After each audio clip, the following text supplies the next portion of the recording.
नमस्कार दोस्तों, मैं हूं अमित, आपका mix martial art strength training और कंडीशनिंग कोच। पिछले साल मेरे स्टूडियो में एक लड़का आया था। उसने मुझे कहा, hey coach, in 6 months I have to make my Bollywood debut.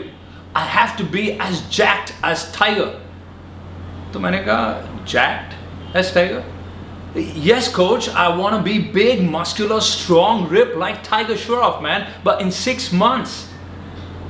तो मैंने बोला, श्योर, व्हाई नॉट, मैं आपको 6 महीने में टाइगर श्रॉफ जैसी फिजिक बनाकर दे दूंगा, पर मेरी एक शर्त है। I have one condition.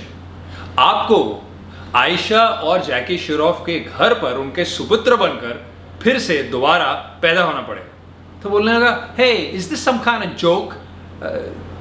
आप मेरे साथ मजाक कर रहे हैं? मैंने बोला, नहीं, मजाक नहीं कर रहा हूं, क्योंकि मस्कुलर डेवलपमेंट के लिए कुछ जेनेटिक फैक्टर्स या कुछ फिजियोलॉजिकल फैक्टर्स होते हैं जो आपके हाथ में नहीं है। उस वजह से आपकी फिजिक उस तरीके से डेवलप होती है, और कुछ साइकोलॉजिकल या मेंटल, माइंड से रिलेटेड फैक्टर्स होते हैं जो आपके हाथ में है।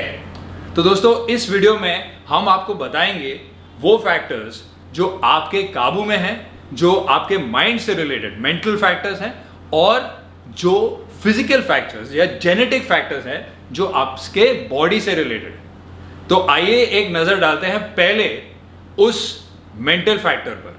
तो दोस्तों, सबसे पहला मेंटल या साइकोलॉजिकल फैक्टर है मोटिवेशन। आपका मोटिव या आपका इरादा या कारण क्या है कि आप एक मस्कुलर फिजिक डेवलप करना चाहते हैं। क्या आप एक बॉलीवुड स्टार बनकर करोड़ों रुपया कमाना चाहते हैं, या फिर एक एथलीट बनकर अपनी रोजी रोटी कमाना चाहते हैं? तो ये दो फैक्टर्स बहुत अच्छे हैं, पर एक आम आदमी के लिए क्या मोटिवेशन है? एक आम आदमी के लिए, जो एक नौजवान है, वो सोचता है कि मैं लड़कियों को इंप्रेस करूं, अपनी बॉडी बनाऊं, डेवलप करूं, और मैं जिम ज्वाइन करूं, वर्कआउट करूं। फिर 6 महीने बाद जब उसे लगता है कि नहीं, अब मुझसे नहीं हो पा रहा है, तो वो छोड़ देता है वर्कआउट करना और ट्रेन करना। तो ये फैक्टर्स ज्यादा पुख्ता नहीं है, मजबूत नहीं है। आपका मोटिवेशन होना चाहिए आपका हेल्थ और फिटनेस, कि जिंदगी भर मैं फिट रहूं, एथलेटिक रहूं, स्ट्रांग रहूं। ये मोटिवेशन के कारण ही आप जिंदगी भर फिटनेस के रास्ते पर चलते रहें। तो दोस्तों, दूसरा साइकोलॉजिकल या मेंटल फैक्टर है रेजर शार्प फोकस रखना। हमारी जिंदगी में बहुत से डिस्ट्रैक्शंस है। कभी हमारी पढ़ाई है, कभी हमें दोस्तों के साथ घूमने जाना है, कभी हमारे घर पर रिश्तेदार आ रहे हैं, तो हमें बहाना मिल जाता है कि हम आज वर्कआउट नहीं करेंगे। पर जिससे रेजर शार्प फोकस है, जो जानता है कि आज मुझे वर्कआउट करना है, तो कभी भी वर्कआउट मिस नहीं करेगा। तो ये सब बहाने छोड़कर आपको फोकस करना पड़ेगा अपने वर्कआउट्स पर। जरूरी नहीं है कि आप रोज वर्कआउट करें, आप हफ्ते में 3 बार या 4 बार वर्कआउट कर सकते हैं, पर अगर आपका फोकस सही है तो आप एक भी वर्कआउट सेशन मिस नहीं करेंगे। दोस्तों, वर्कआउट करना, ट्रेनिंग करना किसी जंग लड़ने से कम नहीं है। तो तीसरा मेंटल या साइकोलॉजिकल फैक्टर है करेज या हिम्मत।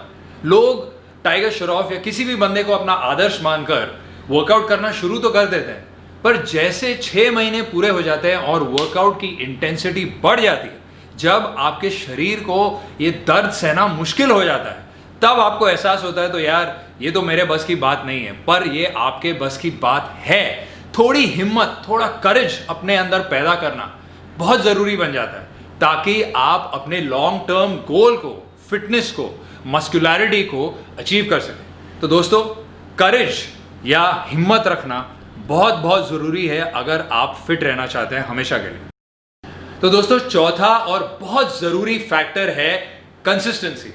कॉलेज के ज़माने में जब आप पढ़ाई कर रहे हैं तो आप समय निकालकर जिम चले जाते हैं, वर्कआउट कर पाते हैं, ट्रेनिंग कर पाते हैं। पर कॉलेज के बाद क्या, जब आप नौकरी की तलाश में जाते हैं, उसके बाद आपको प्रमोशन चाहिए, उसके बाद आपकी शादी, फिर बच्चे, फिर जिम्मेदारी, और जिम्मेदारी और वर्कआउट्स के बीच में हमेशा झगड़ा लगातार होते रहता है।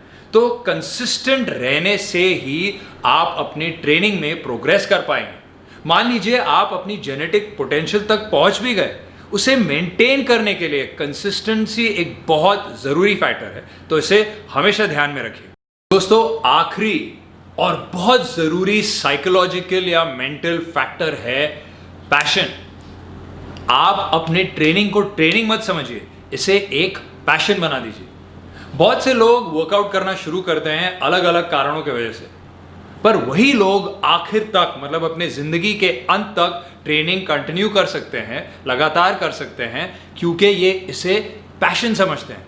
वर्कआउट करने से उन्हें जोश आता है, उत्साह, जिंदगी जीने का असली मजा आता है जब आप ट्रेन करते हैं।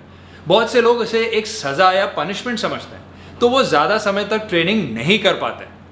तो सीधे शब्दों में मैं कुछ कहना चाहूंगा, when pain becomes power, you will enjoy every training hour।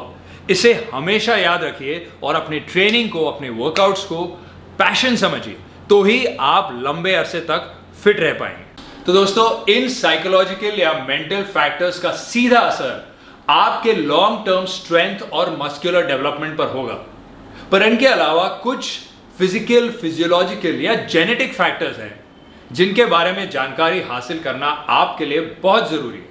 इसलिए हमने इस वीडियो का अगला भाग यानी कि पार्ट 2 भी बनाया है, as exact as Tiger part 2, और मैं उम्मीद करता हूं कि आप ये अगला भाग भी जरूर देखेंगे। तो दोस्तों, अगर आपको हमारा ये वीडियो पसंद आया हो, इसे लाइक कीजिए, शेयर कीजिए, एक्शन फिट 9 चैनल को सब्सक्राइब कीजिए, हमें फेसबुक और इंस्टाग्राम पर फॉलो कीजिए, और हाँ, बेल आइकन जरूर दबाइए। और अगर आप एक मस्कुलर अपर बॉडी और एक पावरफुल लो बॉडी डेवलप करना चाहते हैं तो प्ले स्टोर या ऐप स्टोर से एक्शन फिट 9 ऐप डाउनलोड करके बॉडी वेट बीस्ट वर्कआउट इस्तेमाल करना शुरू कर दीजिए। और हमेशा याद रखिए, take action, be action fit 9।